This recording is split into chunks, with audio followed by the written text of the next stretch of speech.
Nggak bisa Cel, harus with audio.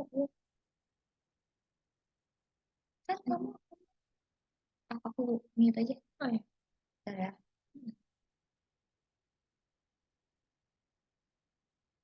Recording in progress.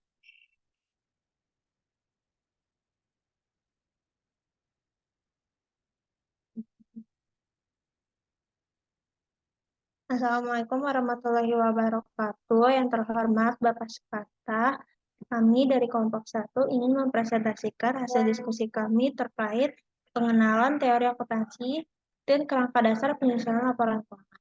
Kami yang beranggotakan saya, Rachel Astia, dan dua teman saya, Zaskia Kamila dan Fitra Faizin Sahal. Selanjutnya, apa itu akuntansi?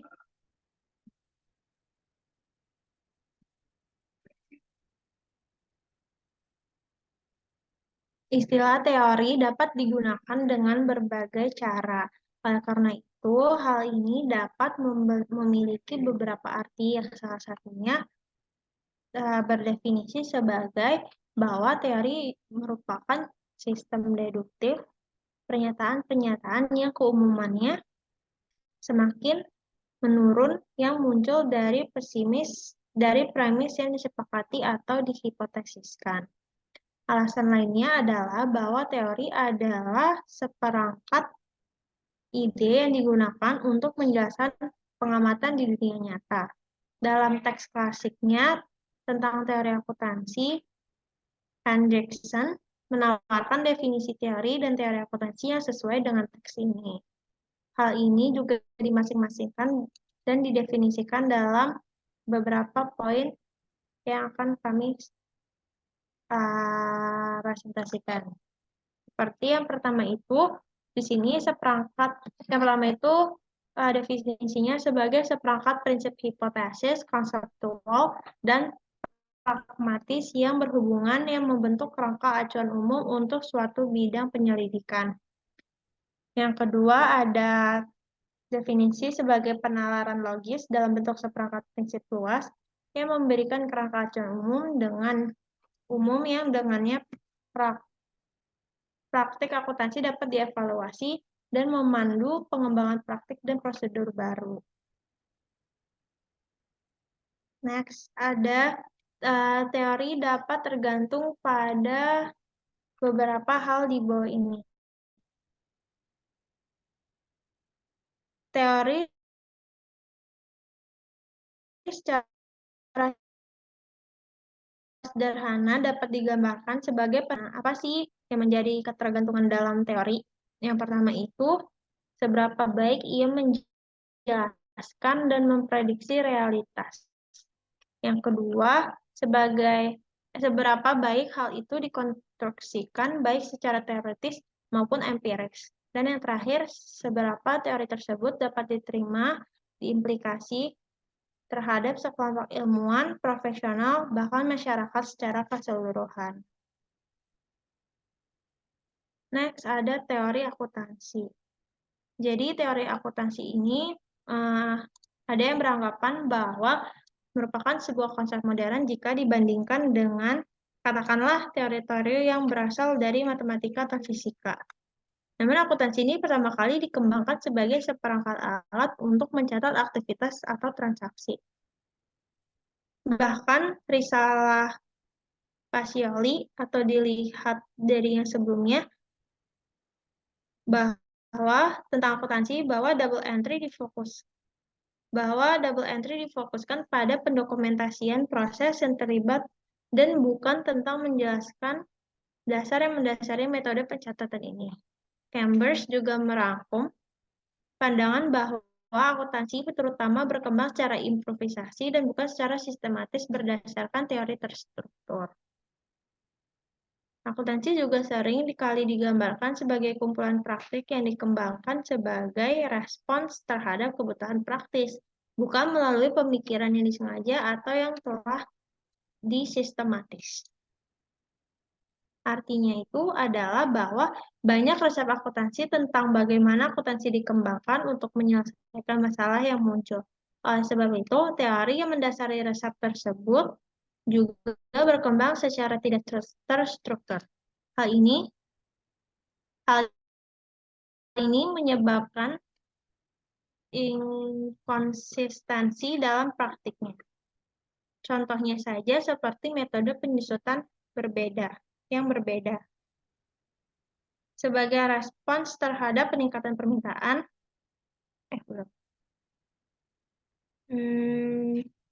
contoh ketidakkonsistenan tersebut mencakup metode penyusutan dan pembebanan persediaan yang berbeda bahkan dalam industri yang sama, dan mengukur beberapa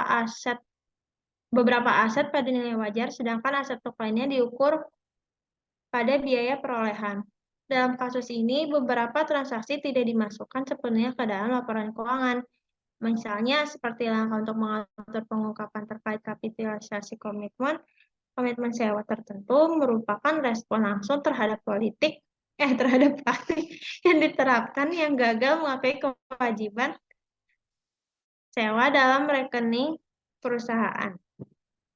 Nah, baru-baru ini juga sebagai respons terhadap peningkatan permintaan, standar akuntansi diperkenalkan yang mewajibkan perusahaan untuk melaporkan biaya penyediaan remunerasi eksekutif dalam bentuk opsi saham. Contoh-contoh ini konsisten dan menggambarkan sejarah perkembangan metode akuntansi atau masalah inkonsistensi. Perlu diperhatikan pada saat ini bahwa beberapa akuntan teoritis berpendapat bahwa karena situasi bisnis bervariasi antar industri dan negara, kita memerlukan beragam metode akuntansi yang dapat disesuaikan agar sesuai dengan perubahan kebutuhan bisnis. Next, ada pre-teori akuntansi. Berkembang sejak tahun 1400 sampai 1800.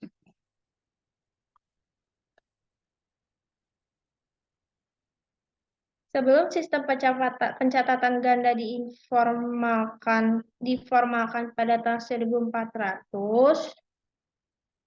sangat sedikit tulisan tentang teori yang mendasari praktek akuntansi. Selama periode pengembangan sistem entry ganda, penekanan utamanya adalah pada praktek. Baru pada tahun 1494, seorang biarawan Fransiskan bernama Fra Pacioli menulis buku pertama yang mendokumentasikan sistem akuntansinya itu dalam bentuk double entry seperti yang kita kenal sekarang. Judul karyanya ada I don't know how to spell it, just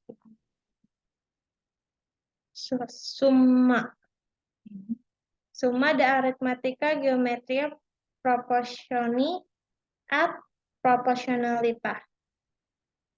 Ulasan aritmatika, geometri, dan proporsi. Selama 300 tahun setelah risalah Pacioli pada tahun 1494, perkembangan di akuntansi pada praktik permunian. Hal itu disebut sebagai masa pre-teori.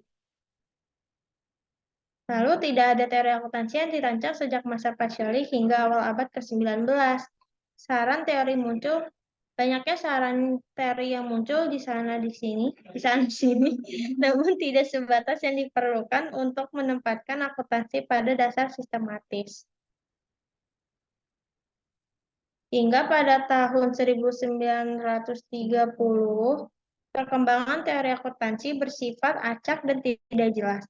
Berkembang seiring kebutuhan untuk membenarkan praktik tertentu, namun perkembangan pada tahun 1800 menyebabkan formalitas praktik yang berbeda dalam buku teks dan metode pengajarannya. Pesatnya pengembangan teknologi disertai dengan pemisahan kepemilikan secara besar-besaran dari pengendalian alat-alat produksi. Meningkatkan permintaan akan informasi manajemen dan akuntansi keuangan, secara khusus pertumbuhan sektor bisnis dan pembangunan jaringan kereta api di Amerika Serikat dan Inggris meningkatkan permintaan akan informasi akuntansi yang lebih terperinci, teknik yang lebih baik, dan praktik akuntansi seperti depresiasi yang memperhatikan sifat aset jangka panjang. Lalu pengenalan undang-undang perpajakan dan masalah tumbuhnya yang terkait dengan lahirnya korporasi menyebabkan meningkatnya undang-undang pemerintah mengenai persyaratan pelaporan. Selanjutnya, beberapa keputusan kebijakan ekonomi pemerintah dan perusahaan mulai didasarkan pada angka-angka akuntansi juga.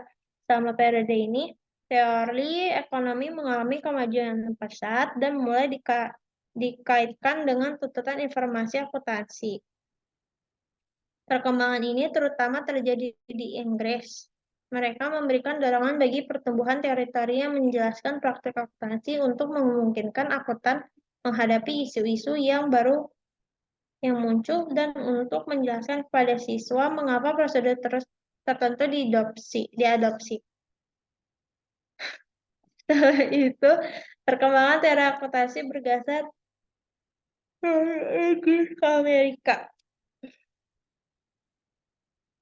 Next, ada pragmatic accounting atau akuntansi pragmatis. Jadi pada periode 1800 hingga 1955 disebut sebagai masa ilmiah umum, di mana penekanannya adalah pada penyediaan kerangka kerja menyeluruh untuk menjelaskan mengapa akuntan melakukan akuntansi seperti itu, yaitu berdasarkan observasi praktik. Analisa empiris tergantung pada observasi dunia nyata daripada mendasarkan praktik pada logika deduktif yang kritis terhadap praktik saat ini. Fokus utama akuntansi adalah pada penggunaan transaksi biaya historis dan penerapan prinsip konservatisme. Metode ini ilmiah diartikan berdasarkan empiris. Namun, meskipun periode ini disebut sebagai periode empiris dalam perkembangan akuntansi, terdapat perdebatan logis mengenai manfaat prosedur pengukuran. Hal ini terutama terjadi setelah keruntuhan Great Wall Street pada 1929. Hal ini menyebabkan terbentuknya Komisi Sekuritas dan Bursa atau SEC di Amerika Serikat pada awal 1930-an. SEC memiliki kekuatan yang singkat dan legislatif untuk meningkatkan regulasi dan pelaporan keuangan. Dan banyak yang melihat kehancuran tersebut disebabkan oleh metode akuntansi yang meragukan.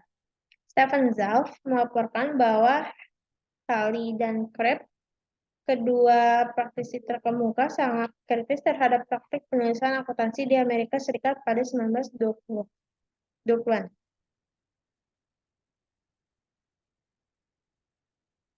Kemudian ada normative accounting atau akuntansi normatif. Pada tahun 1956 sampai 1970, diberi label periode normatif karena merupakan periode ketika para ahli teori akuntansi berusaha untuk menetapkan norma untuk praktik akuntansi yang terbaik.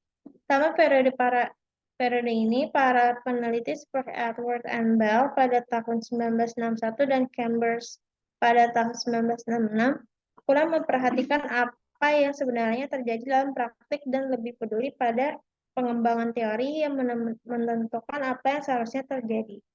Pada tahun-tahun sebelum tahun 1956, beberapa penulis menghasilkan karya normatif awal yang terutama berkaitan dengan isu-isu seputar dasar yang tepat untuk penilaian aset dan klaim pemilik. Teori-teori ini melakukan penyesuaian terhadap dampak inflasi dan kenaikan tertentu pada harga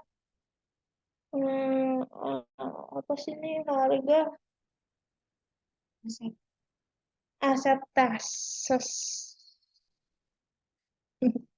Periode normatif ini merupakan salah satu periode perdebatan yang signifikan karena hal ini berubah menjadi pertarungan antara sudut pandang yang bersaing mengenai pendekatan ideal untuk mengukur dan melaporkan informasi akuntansi. Selama periode ini, perdebatan lebih banyak mengenai pengukuran daripada praktik pencatatan dan pelaporan informasi yang sebenarnya.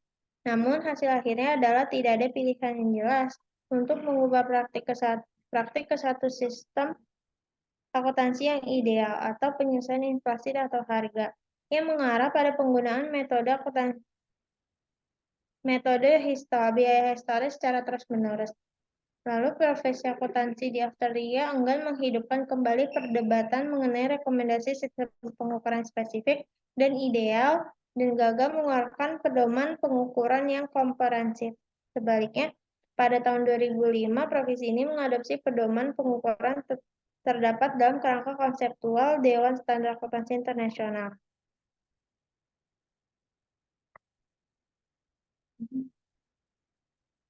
Terdapat dua kelompok yang mendominasi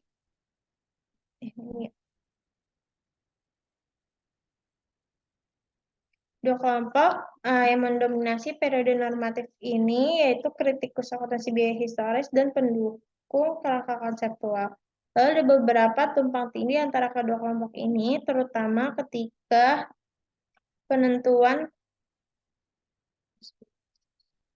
ketika kritikus biaya historis mencoba mengembangkan teori akuntansi di mana pengukuran aset dan penentuan keuntungan bergantung pada inflasi dan atau pergerakan harga tertentu.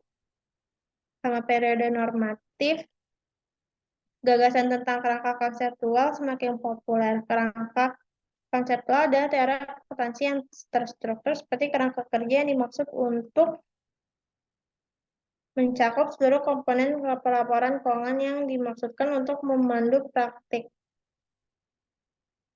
Next, ada faktor-faktor yang menyebabkan matinya periode normatif.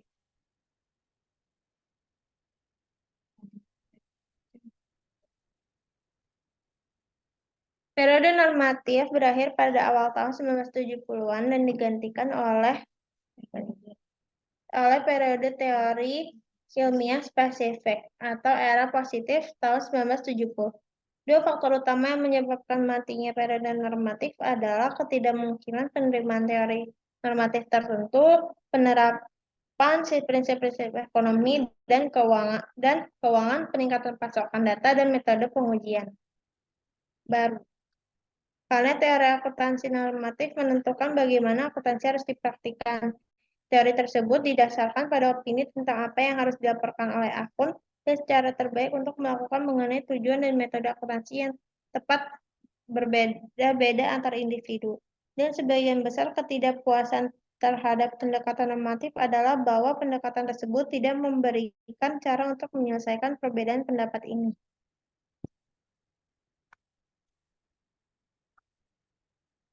Kemudian ada positive accounting.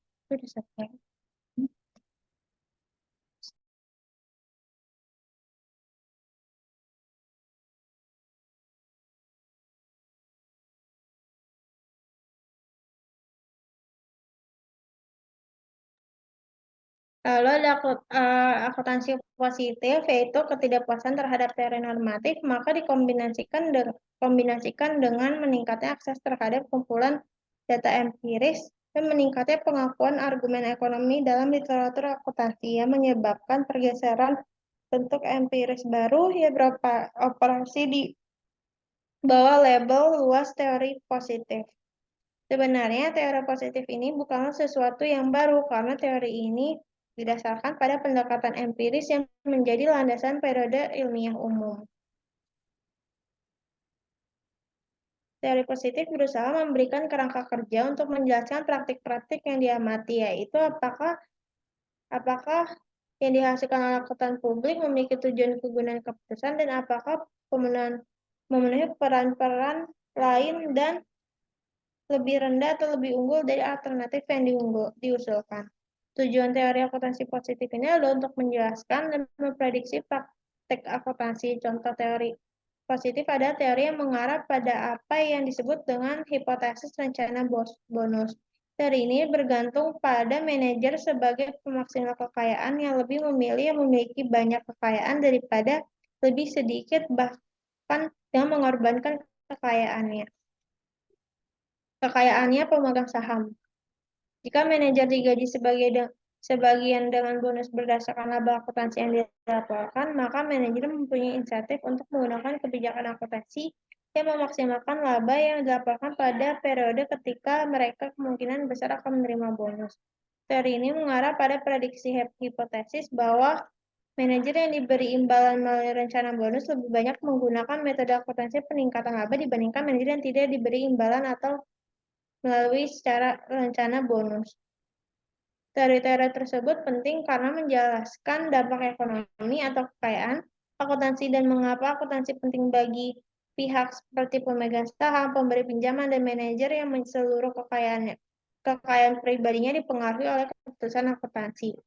Dan teori ini juga penting untuk membantu dalam desain kontrak berdasarkan angka akuntansi yang mengendalikan perilaku tersebut. Selanjutnya akan dijelaskan oleh Zaskia.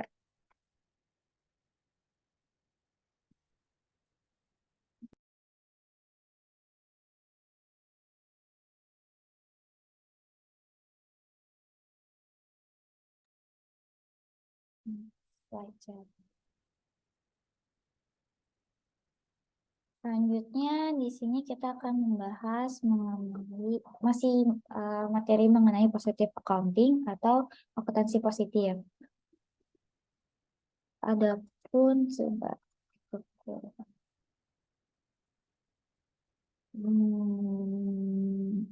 mana ya itu?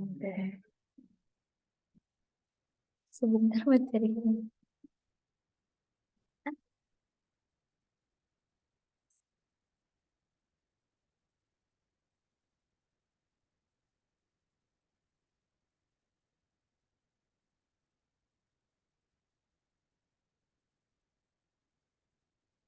Bentar.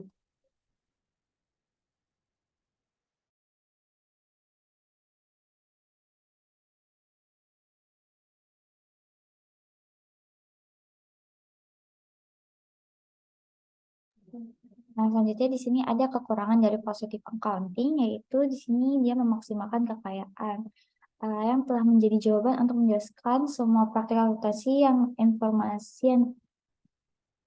menjelaskan mengenai semua praktik akuntansi dan informasi yang telah dilaporkan. Nah, hal ini tuh terlalu bergantung pada teori keagenan dan asumsi yang meragukan mengenai efisiensi dari pasar tersebut.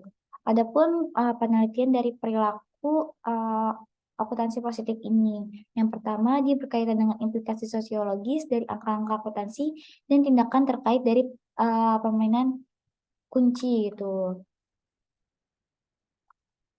Permainan kunci.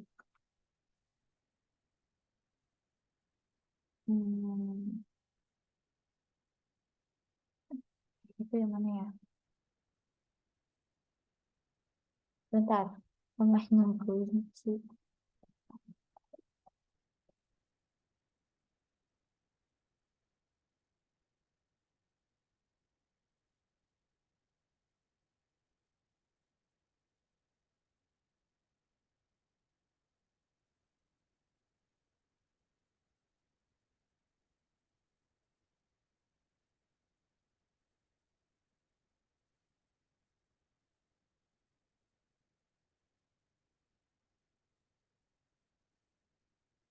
Ya.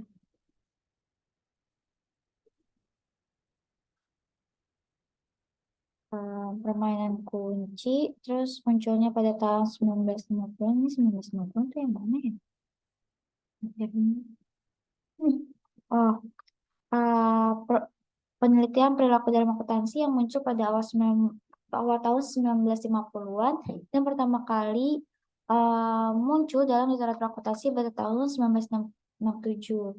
Nah, baru-baru ini terdapat juga serentetan keruntuhan mengenai perusahaan yang sangat signifikan dan dramatis atau pengakuan kesalahan dari perusahaan. Banyak pemangku kepentingan seperti pemegang saham, pemerintah, dan kreditur khawatir mengenai kegagalan informasi akuntansi untuk menandakan rencana keuangan tersebut dan manipulasi informasi akuntansi dan mereka yang dimaksudkan untuk melaporkan informasi keuangan secara independen atau melalui auditor. Faktanya dalam beberapa kasus ini seperti salah satunya contoh kasus Enron pada tahun 2001 dan keruntuhan sektor keuangan di tahun 2008. Tampaknya bahwa auditor itu berkolusi dengan manajemen untuk menyesatkan pemangku kepentingan eksternal. Dan di satu sisi hal ini mendukung pandangan positif bahwa setidaknya satu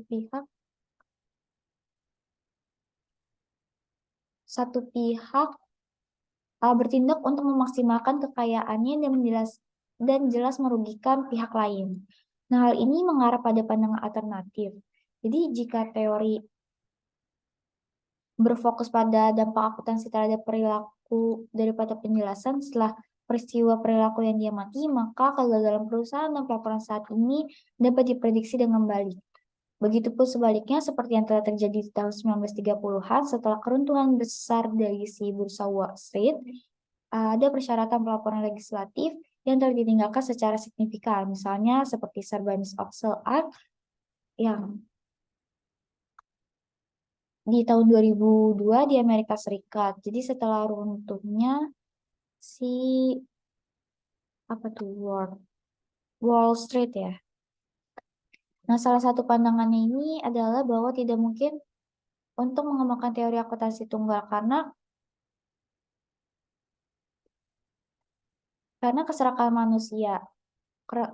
manusia, oportunisme, ketidakpastian masa depan, dan tingkat kenaifan dari beberapa pemangku kepentingan tidak pernah dapat ditangkap dalam teori akuntansi itu sendiri.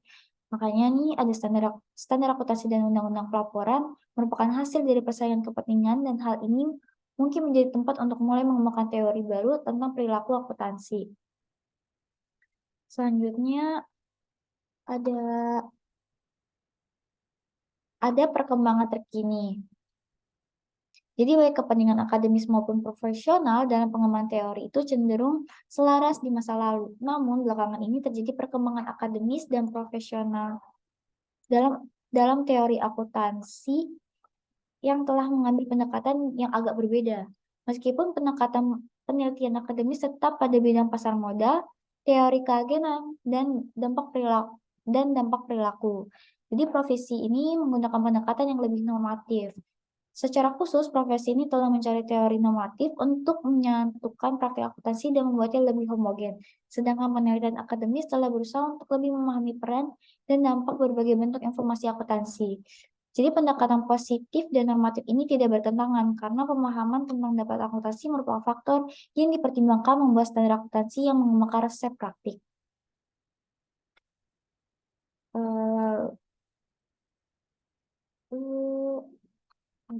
Sebentar.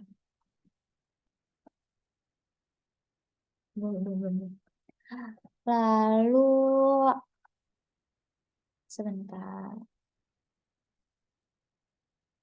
Lalu historinya nih pada pertengahan hingga akhir tahun 1980-an, ada profesi akuntansi Australia ini banyak terlibat dalam perdebatan kerangka konseptual dalam upaya untuk memberikan pernyataan pasti tentang sifat dan tujuan laporan keuangan dan untuk memberikan kriteria yang tepat untuk memutuskan antara praktik akuntansi dan alternatif.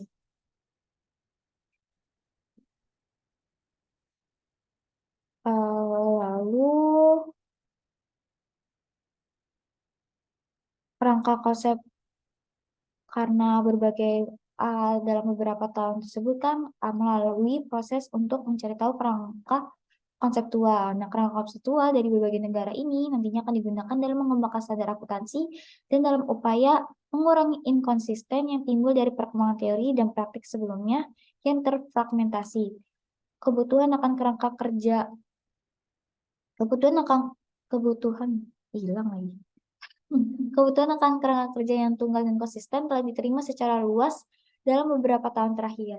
IASB dalam proyek bersama dengan Dewan Standar Akuntansi Keuangan Amerika Serikat ini memulai proyek kerangka konseptual baru pada tahun 2005 untuk memperbarui dan meningkatkan kerangka konseptual untuk digunakan oleh pembuat standar dan penyusunan laporan keuangan. Next slide. Nah, selanjutnya di sini kita Selanjutnya di sini ada rangkuman mengenai periode-periode utama perkembangan teori hingga saat ini. Yang pertama ada praktek pengembangan di tahun 1400-an. 1400-an lalu mana nih? Di 1450 sampai 1750 ini merupakan periode teori atau melanjutkan perkembangan dari praktik pengembangan yang di 1400-an. Lalu loncat ke 1.700-an, 1.750 sampai dengan 1.920 ini merupakan formalitas dari praktik dari formalization of practice itu apa ya? Praktik ya. Formalitas dari praktis. Lalu 1.800-an sampai 1955 ini merupakan periode ilmiah umum atau penjelasan mengenai pengembangan dari kerangka penjelasan. Lalu 1956 ke 1970-an ini merupakan periode normatif, praktik ideal dan pencapaian. Lalu di 1970 sampai 2000 ini ada akuntansi positif dan praktik teori yang merupakan tenaga kerja untuk menjelaskan dan memprediksi perilaku akuntansi gitu. Adapun tahun 2000-an sampai sekarang ini merupakan campuran dari pengembangan. Jadi di sini ada pengembangan antara positif dan normatif, teori positif dan normatif gitu. Next, Shell.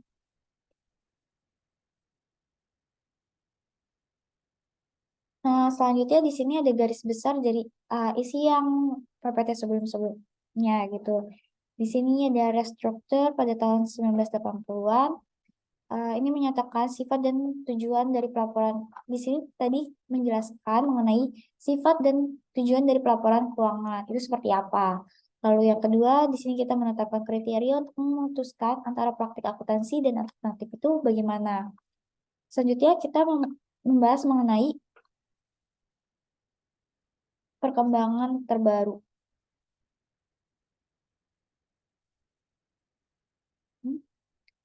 Ini kita mengetahui sejarah dari proyek bersama antara IASIB dan FISB.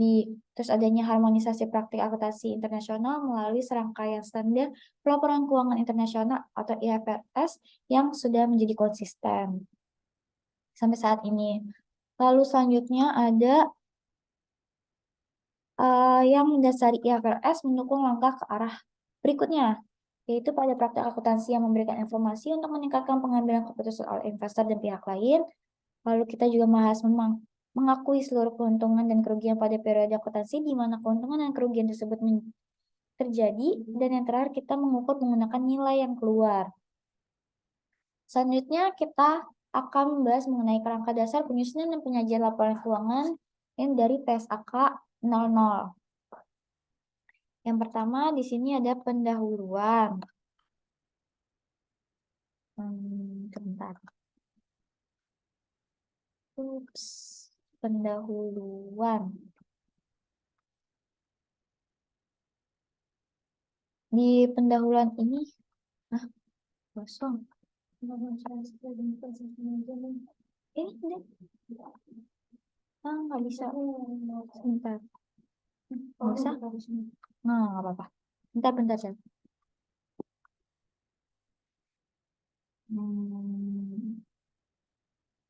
Sebentar.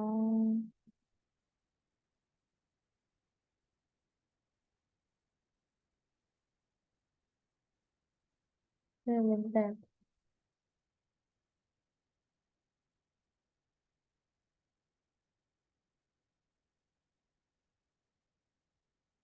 Nah, di sini ada pendahuluan. Pendahuluan di sini pada paragraf.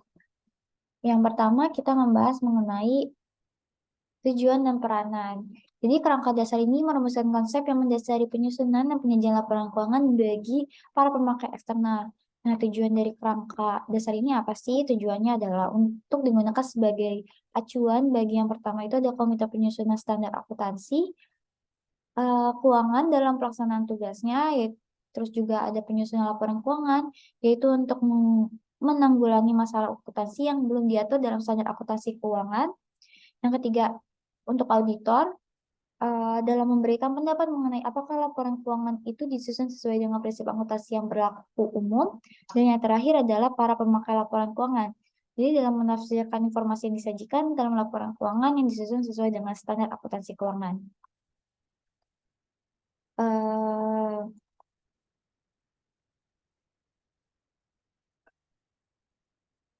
Lalu kerangka dasar ini bukan standar akuntansi keuangan dan karenanya tidak mengizinkan standar untuk permasalahan pengukuran atau pengungkapan tertentu. Dalam hal ini terdapat pertentangan antara kerangka dasar dan standar akuntansi keuangan. Maka ketentuan standar akuntansi keuangan yang harus diunggulkan relatif terhadap kerangka dasar ini. Namun demikian, berhubung kerangka dasar ini dimaksudkan sebagai acuan bagi komite penyusunan standar akuntansi keuangan dalam pengembangan standar akuntansi keuangan di masa depan dan dalam peninjauan kembali terhadap standar akuntansi keuangan yang berlaku, maka banyaknya kasus konflik tersebut akan berkurang seiring dengan berjalannya waktu. Selanjutnya, maka adanya revisi kerangka dasar ini dilakukan dari waktu ke waktu sesuai dengan pengalaman komite penyusun standar akuntansi keuangan dalam penggunaan kerangka dasar tersebut. Karena kan tiap tahunnya itu berbeda, tiap tahun kan ada masanya dan berbeda, jadi harus dilakukan revisi dari waktu ke waktu, gitu. Lalu selanjutnya ada ruang lingkup. Ruang lingkup dari kerangka dasar ini kita membahas mengenai tujuan laporan keuangan, terus kita juga membahas karakteristik kualitatif yang menentukan manfaat informasi dalam laporan keuangan, mendefinisi pengakuan dan pengukuran unsur yang membentuk laporan keuangan, serta konsep modal serta pemeliharaan modal. Kerangka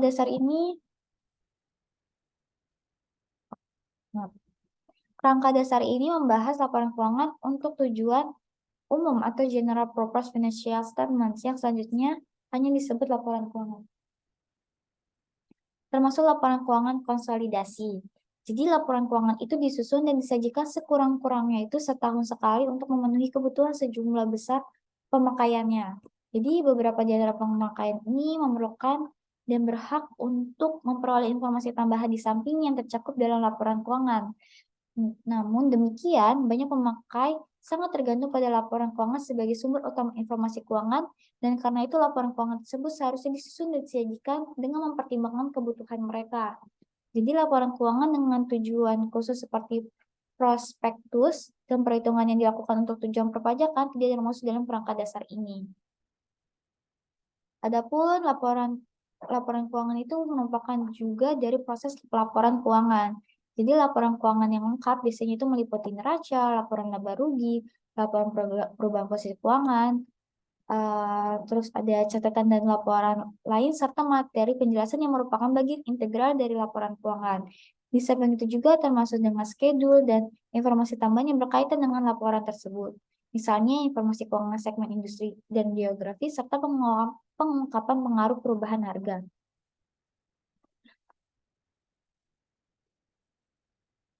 Jadi kerangka dasar ini itu tuh berlaku untuk laporan keuangan untuk semua jenis perusahaan komersial, baik itu sektor publik maupun sektor swasta. Selanjutnya ada pemakaian dan kebutuhan informasi. Jadi pemakaian laporan keuangan ini meliputi investor sekarang dan investor potensial, karyawan, pemberi pinjaman, pemasok, dan kreditur usaha lainnya. Terus ada pelanggan, pemerintah, serta lembaga-lembaganya, dan masyarakat. Jadi mereka menggunakan laporan untuk memenuhi beberapa kebutuhan informasi yang berbeda. Beberapa kebutuhan itu meliputi kalau investor itu biasanya penanaman modal beresiko dan penasehat. Karena investor kan merupakan penanam modal yang beresiko dan penasehat. Mereka jadi berkepentingan dengan resiko yang melekat serta hasil pengembangan dari investasi yang mereka lakukan. Jadi mereka membutuhkan informasi untuk membantu menentukan apakah harus membeli, menahan, atau menjual investasi tersebut. Jadi pemegang saham juga tertarik pada informasi yang memungkinkan mereka untuk menilai kemampuan perusahaan tersebut untuk membayar dividennya. Lalu ada karyawan. Karyawan dan kelompok-kelompok yang mewakili mereka tertarik pada informasi mengenai stabilitas dan profitabilitas dari perusahaan. Mereka ini juga tertarik dengan informasi yang memungkinkan mereka untuk menilai kemampuan perusahaan dalam memberikan balas jasa, manfaat pensiun, dan kesempatan kerjanya. Lalu ada pemberi pinjaman. Jadi pemberi pinjaman ini tertarik dengan informasi keuangan yang memungkinkan mereka untuk memutuskan apakah pinjaman serta bunganya itu dapat dibayar pada saat jatuh tempo. Adapun pemasok dan kreditur usaha lainnya. Jadi pemasok dan kreditur usaha lainnya ini tertarik dengan informasi yang memungkinkan mereka untuk memutuskan apakah jumlah yang terhutang akan dibayarkan pada saat jatuh tempo. Kalau kreditur usaha ini berkepentingan pada perusahaan dalam tenggang waktu yang lebih pendek daripada memberi pinjaman, kecuali kalau sebagai pelanggan utama. Jadi pelanggan utama mereka tergantung dalam kelangsungan hidup perusahaan. Lalu ada pelanggan. Jadi para pelanggan ini berkepentingan dengan ada pelanggan. Jadi pelanggan ini berkepentingan dengan informasi mengenai keberlangsungan hidup perusahaan, terutama kalau mereka terlibat dalam perjanjian jangka panjang dengan atau tergantung pada perusahaan.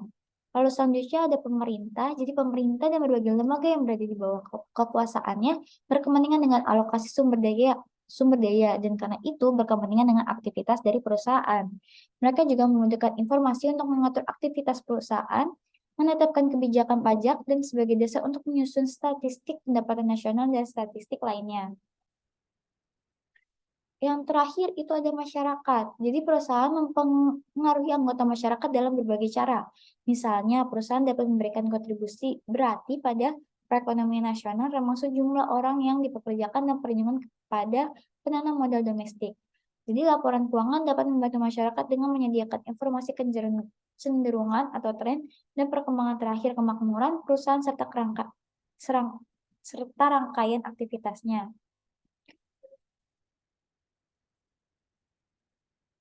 Selanjutnya akan dijelaskan oleh teman saya, Faizin Sahal. Selanjutnya yaitu tujuan laporan keuangan. Nah, di sini tujuan laporan keuangan itu sendiri yaitu menyediakan informasi yang menyangkut posisi keuangan, kinerja, serta perubahan posisi keuangan suatu perusahaan yang bermanfaat bagi sejumlah besar pemakai dalam pengambilan keputusan ekonomi. Nah, laporan keuangan ini juga menunjukkan apa yang telah dilakukan manajemen atau stewardship atau penanggung-jawaban manajemen atas sumber daya yang dipercayakan kepadanya. Selanjutnya, next.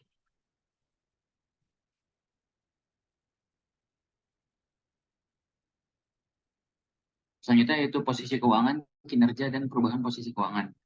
Nah, di sini posisi keuangan perusahaan dipengaruhi oleh sumber daya yang dikendalikan, struktur keuangan, likuiditas, dan solvabilitas, serta kemampuan beradaptasi terhadap perubahan lingkungan. Nah, informasi sumber daya ekonomi yang dikendalikan dan kemampuan perusahaan dalam memodifikasi sumber daya ini di masa lalu berguna untuk memprediksi kemampuan perusahaan dalam menghasilkan kas dan setara kas di masa depan. Posisi keuangan perusahaan ini dipengaruhi oleh sumber daya yang dikendalikan, yaitu struktur keuangan, likuiditas, dan solvabilitas, serta kemampuan beradaptasi terhadap perubahan lingkungan, yaitu informasi sumber daya ekonomi yang dikendalikan dan kemampuan perusahaan dalam memodifikasi sumber daya di masa lalu. Terus informasi kinerja perusahaan, terutama yaitu profitabilitas. Nah, diperlukan untuk menilai perubahan potensial sumber daya ekonomi yang mungkin dikendalikan di masa depan. Informasi fluktuasi kinerja yang merupakan suatu unsur yang cukup penting dalam hubungan ini, dan informasi kinerja juga bermanfaat untuk memprediksi kapasitas perusahaan dalam menghasilkan arus kas dari sumber daya yang ada. Nah, di samping itu, informasi tersebut juga berguna dalam perumusan pertimbangan tentang efektivitas perusahaan dalam memanfaatkan tambahan sumber daya. Kemudian informasi posisi keuangan ini terutama disediakan dalam neraca. Nah, informasi kinerja terutama disediakan dalam laporan laba rugi, dan dalam laporan keuangan, informasi perubahan posisi keuangan juga disajikan dalam laporannya tersendiri. Nah, komponen-komponen laporan keuangan itu semua saling terkait karena mencerminkan aspek-aspek yang berbeda dari transaksi-transaksi atau peristiwa yang sama. Meskipun setiap laporan menyediakan informasi yang berbeda, tapi satu sama lain tidak ada yang dimaksud tidak ada yang hanya dimaksudkan untuk memenuhi tujuan tunggal atau menyediakan semua informasi yang diperlukan untuk memenuhi kebutuhan khusus. Tapi laporan laba rugi menyediakan gambaran yang lengkap kinerja jika digunakan hubungannya dengan neraca dan laporan arus kas. Next.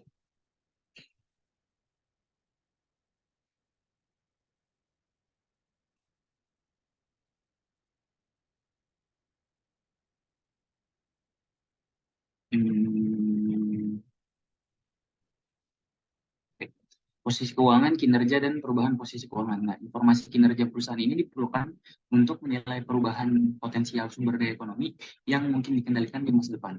Selain itu, dapat digunakan juga dalam perumusan pertimbangan tentang efektivitas perusahaan dalam memanfaatkan tambahan sumber daya. Keputusan ekonomi di sini yang diambil pemakai laporan keuangan memerlukan evaluasi atas kemampuan perusahaan dalam menghasilkan kas atau setara kas dan waktu serta kepastian dari hasil tersebut. Nah, kemampuan ini akhirnya menentukan misalnya kemampuan pembayaran kepada para karyawan dan pemasok. Kemudian kemampuan pembayaran bunga, pembayaran kembali pinjaman, dan pembagian penghasilan kepada para pemilik. Pemakai saham dapat mengevaluasi kemampuan perusahaan dalam menghasilkan kas atau setara kas dengan lebih baik kalau mereka mendapat informasi yang difokuskan pada posisi keuangan, kinerja, serta perubahan posisi keuangan perusahaan. Nah, informasi perubahan posisi keuangan perusahaan ini bermanfaat untuk menilai aktivitas investasi, pendanaan, dan operasi selama periode pelaporan. Selanjutnya.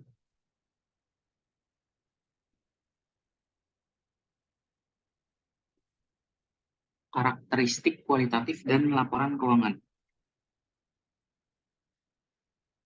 Nah, yang pertama karakteristiknya itu dapat dipahami. Untuk maksud ini, pemakai diasumsikan memiliki pengetahuan yang memadai tentang aktivitas ekonomi dan bisnis, akuntansi, serta kemampuan untuk mempelajari informasi dengan ketekunan yang wajar.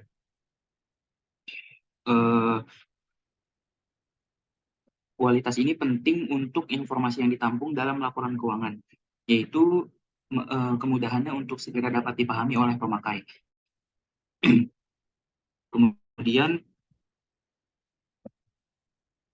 informasi yang kompleks seharusnya dimasukkan dalam laporan keuangan dan tidak dikeluarkan hanya atas dasar pertimbangan bahwa informasi tersebut terlalu sulit untuk dapat dipahami oleh pemakai tertentu. Selanjutnya yang kedua yaitu relevan. Nah, informasi peran agar bermanfaat, informasi itu harus relevan untuk memenuhi kebutuhan pemakai dalam proses pengambilan keputusan. Nah, informasi memiliki kualitas yang relevan kalau dapat mempengaruhi keputusan ekonomi pemakai dengan membantu mereka mengevaluasi peristiwa di masa lalu, masa kini, atau masa depan, menegaskan atau mengkoreksi hasil evaluasi mereka di masa lalu. Nah, peran informasi ini dalam peramalan atau prediktif dan penegasan atau confirmatory berkaitan satu sama lain. Misalnya, informasi struktur dan besarnya aktiva yang dimiliki bermanfaat bagi pemakai ketika mereka berusaha meramalkan kemampuan perusahaan dalam memanfaatkan peluang dan beraksi terhadap situasi yang merugikan. Terus informasi posisi keuangan dan kinerja di masa lalu seringkali digunakan sebagai dasar untuk memprediksi posisi keuangan dan kinerja di masa depan dan hal-hal lain yang langsung menarik perhatian pemakai. Seperti contohnya pembayaran dividen dan upah. Pergerakan harga sekuritas dan kemampuan perusahaan untuk memenuhi komitmennya ketika jatuh tempo. Terus yang ketiga yaitu keandalan. Nah, agar bermanfaat, informasi juga harus andal atau reliable. Nah, informasi ini memiliki kualitas andal jika bebas dari pengertian yang menyesatkan, terus kesalahan material, dan dapat diandalkan pemakainya sebagai penyajian yang tulus atau jujur. Terus dari yang seharusnya disajikan atau yang secara wajar diharapkan dapat disajikan. Nah, informasi mungkin relevan, tetapi jika hakikat atau penyajiannya tidak dapat diandalkan, maka penggunaan informasi tersebut secara potensial dapat menyesatkan. Nah, contohnya di sini, misalkan jika keabsahan dan jumlah tuntutan atas kerugian dapat suatu tindakan hukum masih dipersengketakan, mungkin tidak dapat bagi perusahaan untuk mengakui jumlah seluruh tuntutan tersebut dalam neraca. Nah, meskipun mungkin tepat untuk mengungkapkan jumlah serta keadaan dan tuntutan tersebut. Terus yang terakhir dapat dibandingkan. Nah, pemakai ini harus dapat membandingkan laporan keuangan perusahaan antar periode untuk mengidentifikasi kecenderungan tren, posisi dan kinerja keuangan. Pemakai juga harus dapat mempertimbangkan laporan keuangan antar perusahaan untuk mengevaluasi posisi keuangan. Nah, kinerja serta perubahan posisi keuangan secara relatif, pengukuran dan penyajian dampak keuangan dari transaksi dan peristiwa lain yang serupa harus dilakukan secara konsisten untuk perusahaan tersebut. Nah, antar periode perusahaan yang sama dan untuk perusahaan yang berbeda. Selanjutnya yaitu unsur laporan keuangan.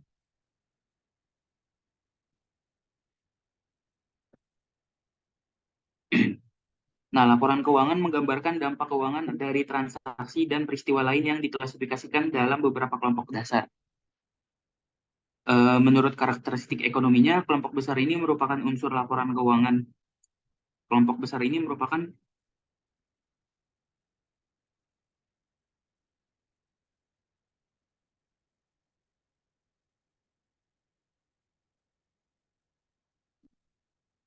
kelompok besar ini diantara yang pertama aktiva, yaitu sumber daya yang dikuasai oleh perusahaan sebagai akibat dari peristiwa masa lalu dan dari mana manfaat ekonomi di masa depan diharapkan akan diperoleh perusahaan.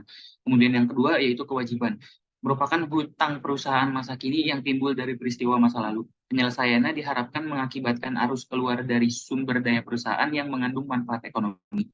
Dan yang ketiga adalah ekuitas, yaitu hak residual atas aktiva perusahaan setelah dikurangi semua kewajibannya. Next.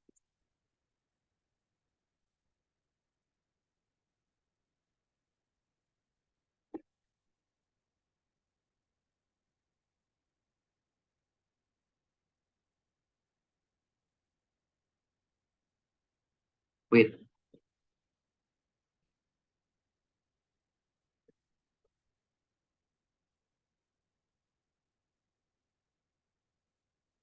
Pengukuran unsur laporan keuangan berdasarkan biaya historis. Nah, aktiva ini dicatat sebesar pengeluaran kas atau setara kas yang dibayar atau sebesar nilai wajar dari imbalan consideration yang diberikan.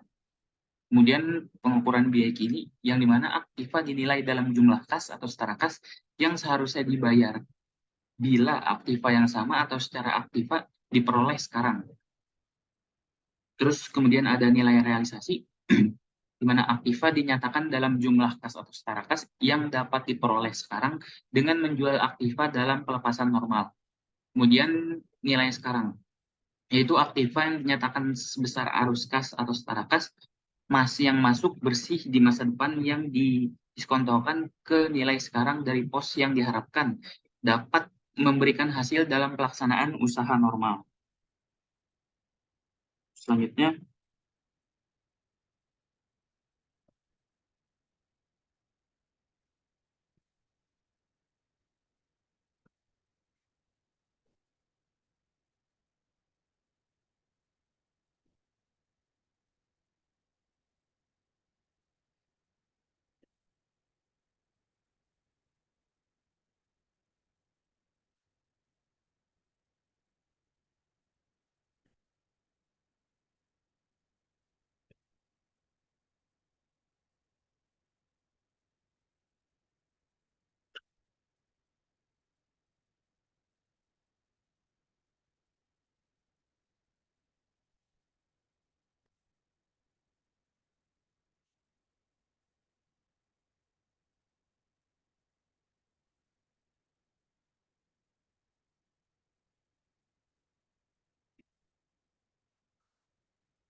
Lanjut, Hal.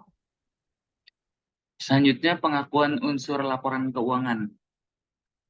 Yang pertama yaitu weight.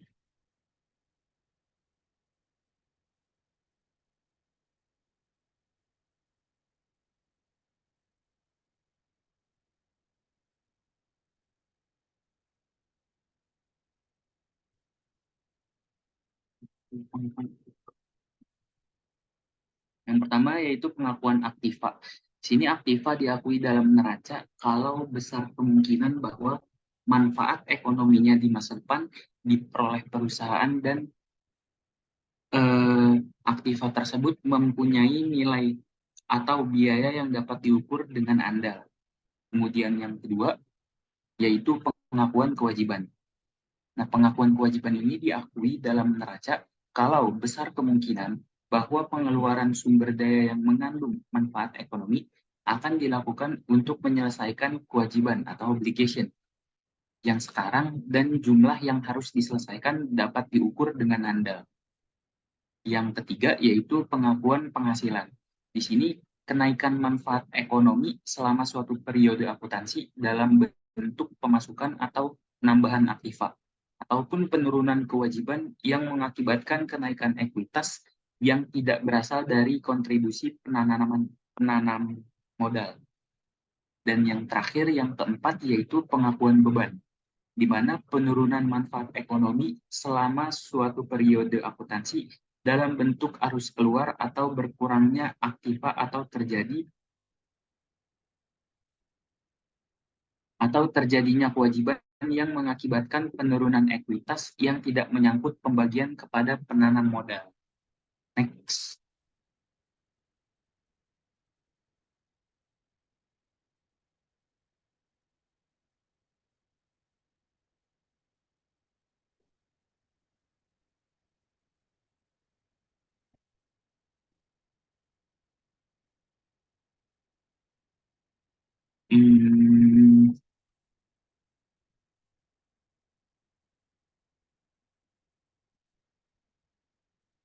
Bentar. Selanjutnya yaitu konsep pemeliharaan modal dan penetapan laba. Nah, di sini konsep pemeliharaan modal keuangan yaitu menurut konsep ini laba itu hanya diperoleh kalau jumlah finansial atau uang dari aktiva bersih pada akhir periode melebihi jumlah finansial dari aktiva bersih pada awal periode. Nah, setelah memasukkan kembali setiap distribusi dan mengeluarkan setiap kontribusi dari para pemilik selama periode, pemeliharaan modal keuangan dapat diukur baik dalam satuan moneter atau moneter nominal atau dalam satuan daya beli yang konstan. Kemudian pemeliharaan modal fisik. Di sini laba hanya diperoleh kalau kapasitas produktif fisik atau kemampuan usaha pada akhir periode melebihi kapasitas produk fisik pada awal periode. Nah, setelah memasukkan kembali setiap distribusi dan mengeluarkan setiap kontribusi dari para pemilik selama satu periode. Konsep pemeliharaan modal ini berkepentingan dengan bagaimana perusahaan mendefinisikan modal yang dipelihara atau yang dipertahankan. Nah, konsep ini mengaitkan konsep modal dengan konsep laba karena memberikan dasar rujukan untuk mengukur laba. Konsep ini juga merupakan persyaratan untuk membedakan antara imbalan modal perusahaan atau return of capital dan pengembalian modal atau return hanya arus kas masuk aktiva yang melebihi jumlah yang dibutuhkan untuk memelihara modal dapat dianggap laba dan karenanya merupakan imbalan modal tersebut. Oleh karena itu, laba merupakan jumlah residual yang tertinggal setelah semua beban termasuk penyesuaian pemeliharaan modal dikurangkan pada penghasilan. Kalau beban melebihi penghasilan, maka jumlah residualnya merupakan kerugian bersih. Next.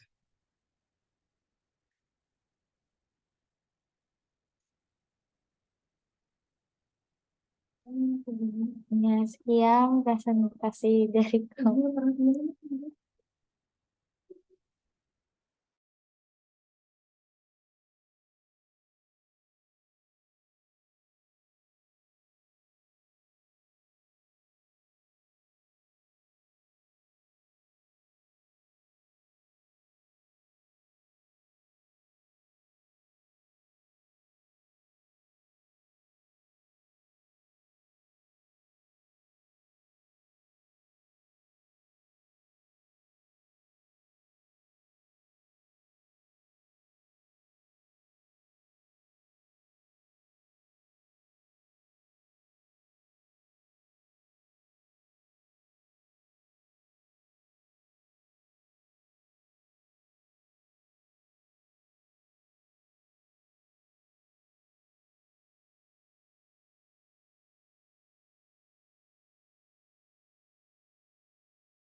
Nah, masih dalam pengakuan unsur laporan keuangan, menurut konsep pemeliharaan modal keuangan yang mendefinisikan modal dalam satuan moneter nominal, laba merupakan kenaikan dalam modal uang nominal selama satu periode.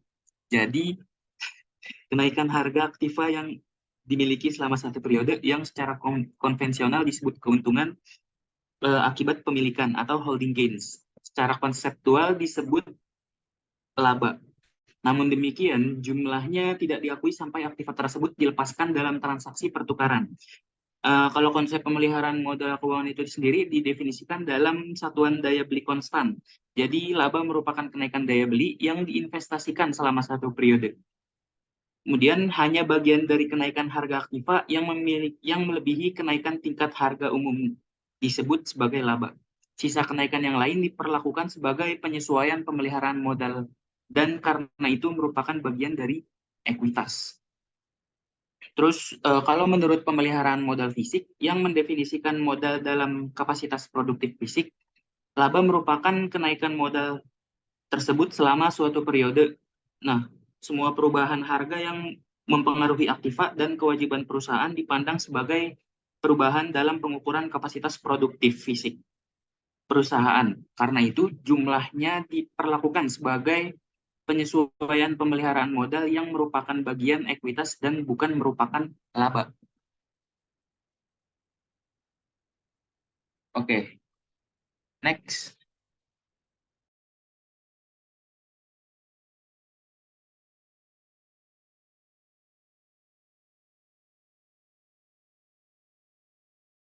Sekian dari kelompok kami. Kurang lebihnya mohon maaf. Wassalamualaikum warahmatullahi wabarakatuh.